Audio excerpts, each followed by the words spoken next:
E como seria o contato com o outro lado? Você vai ver agora relatos de quem teve experiências de quase morte. Mas afinal, você sabe o que é uma experiência de quase morte? E mais importante, você acredita em contato com o além?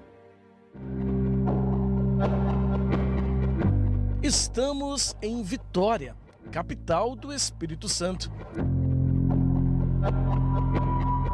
É aqui que vive o advogado e escritor Anaximandro Amorim. Quem o vê relembrando as boas memórias da infância, não imagina que eles, os carros, teriam um papel importante na maior experiência que teve na vida. E tudo começou após um gravíssimo acidente, que ele mesmo explica. Eu estava de carona, foi 7 de setembro de 2009, eu ia correr na praia e um amigo meu comprou um carro novo, um carro esporte, e aí me convidou para botar o carro na estrada. E eu pensei, bom, quando eu chegar no destino, eu ligo para minha casa, até então eu ainda morava com meus pais. E aí nós colocamos o carro na estrada, e apesar dos pesares é uma pessoa muito prudente, né? muito consciente.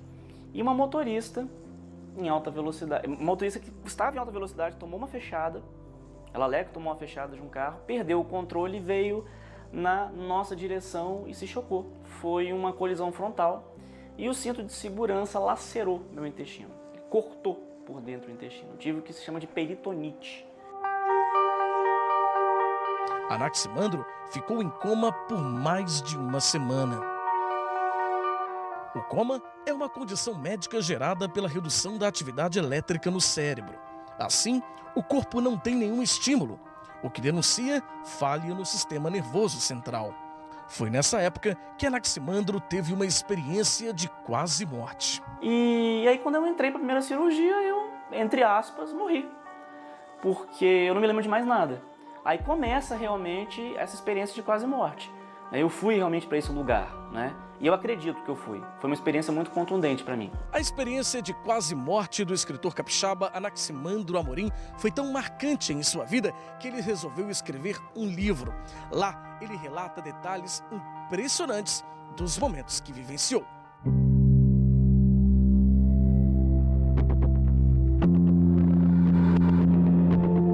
Eu me lembro de ter acordado num local que parecia um corredor, com pessoas que eu nunca vi e que provavelmente deviam estar no mesmo estado que eu. Era muito extenso, e escuro e misterioso. E ao fundo, uma pessoa iluminada chegava até a minha direção.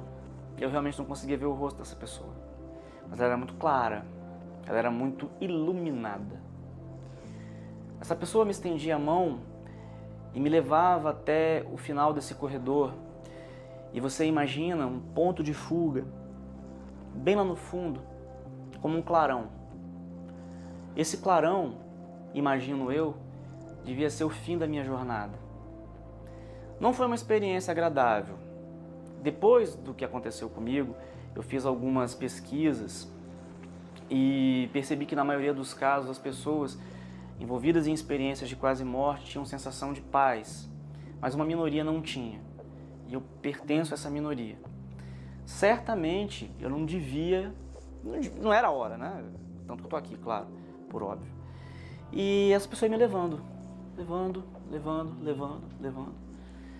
até chegar nesse local que eu imagino que seja o fim da nossa história e o começo de uma outra história.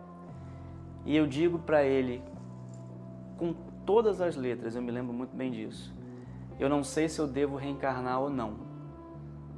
E a partir daí eu abro os olhos. Mas afinal, o que é uma experiência de quase morte?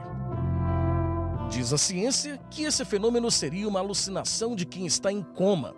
As visões seriam os sintomas da perda de consciência profunda e que apareceram em condições de estresse físico e neurológico. E você, acredita na experiência de quase morte? Conhece alguém que já passou pela experiência? Não, não tem. E você acredita nesse tipo de experiência? Acredito. Biblicamente, depois que a gente morre, acabou. Por isso. Pelo conhecimento que eu tenho bíblico, entendeu? Eu não acredito. Eu nunca tive não, mas não conheço não. Essa experiência não. Você acredita nesse tipo de experiência? Não acredito não. Uma pesquisa feita em 1982 apontava que 8 milhões de americanos já tinham tido experiências de quase morte. Aqui no Brasil, não há um consenso. O assunto ainda é tabu para muita gente, mesmo sendo um fenômeno mais comum do que se imagina. Um exemplo bom assim de se fazer é pessoas que sofreram infarto com parada cardíaca. Aí ficaram com o coração parado, né, por alguns minutos, e o cérebro também, já que o coração estava parado, não recebia sangue nem glicose, e essas pessoas, neste momento da sua parada cardíaca, elas, quando ressuscitadas, né, voltavam a viver, né, e relatavam que nesses momentos em que acontecia, por exemplo, a parada cardíaca, elas tinham visões. Viam saindo do corpo, viam, por exemplo, o cenário do que estava acontecendo no seu atendimento. A grande maioria das pessoas pensa que a experiência de quase morte está ligada diretamente ao espiritismo, o que geralmente não faz tanto sentido. Isso porque médicos e especialistas relatam que pessoas que não professam a religião espírita, ou mesmo que são de outras denominações religiosas, também já passaram pela experiência. Seria uma forma de contato sobrenatural? Ou charlatanismo? Um dilema que envolve fé, ciência e o além. Para o médico José Roberto Pereira, é uma questão interessante.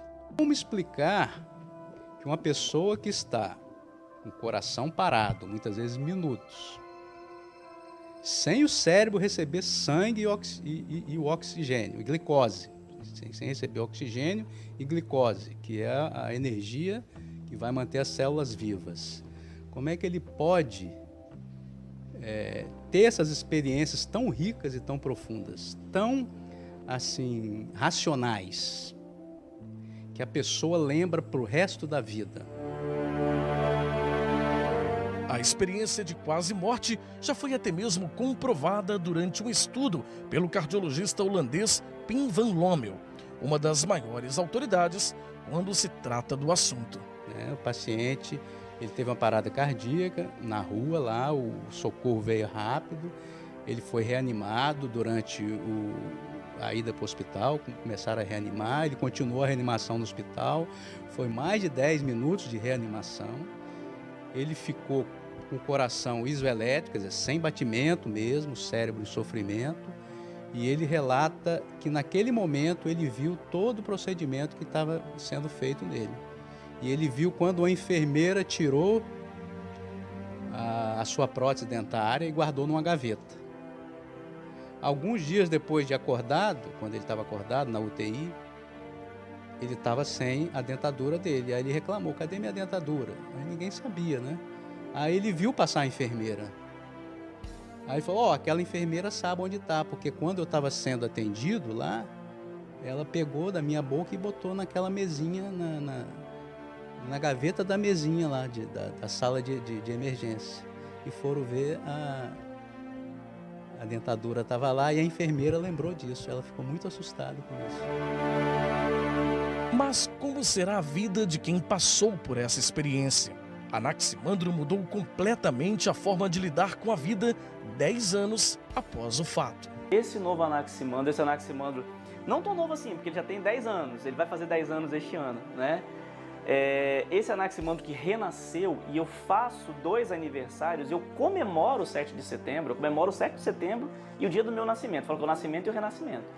Esse que renasceu, esse sujeito é um sujeito que tem um olhar mais carinhoso e mais feliz para a vida. Eu me tornei uma pessoa mais feliz, sim.